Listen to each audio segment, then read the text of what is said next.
Nicolas Dose, on va parler de cette loi pour plus d'égalité hommes-femmes au travail. C'est une proposition de loi La République En Marche qui est déposée aujourd'hui à l'Assemblée.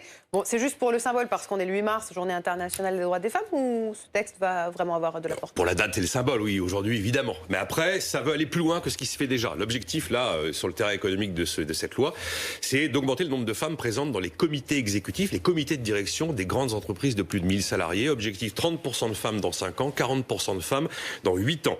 Il n'y a qu'une seule femme, par exemple, patronne du CAC 40 aujourd'hui. Elle s'appelle Catherine McGregor, elle est à la tête d'Engie. On a eu une première loi il y a 10 ans, pile, la loi Copé-Zimmermann. Là, c'était pour plus de femmes dans les conseils d'administration, ça a fonctionné.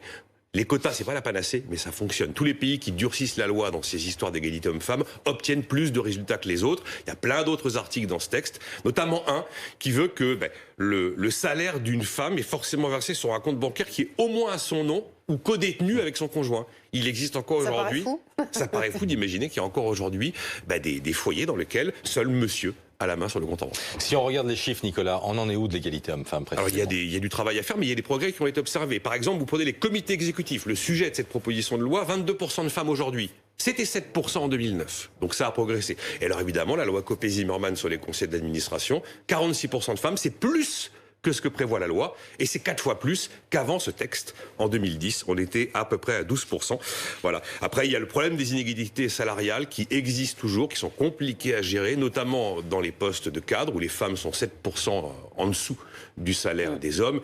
Et le gros problème qu'on a beaucoup de mal à traiter, c'est les femmes qui ratent les négociations annuelles quand elles sont en congé maternité, qui ont raté une marche quand elles reviennent, et à nouveau s'il y a un autre enfant. Et ça, c'est un vrai sujet. Alors, il y a aussi un indice qui est obligatoire depuis mars 2020 pour les entreprises de plus de 50 salariés, qui prévoit des sanctions si les entreprises n'obtiennent pas 85 sur 100.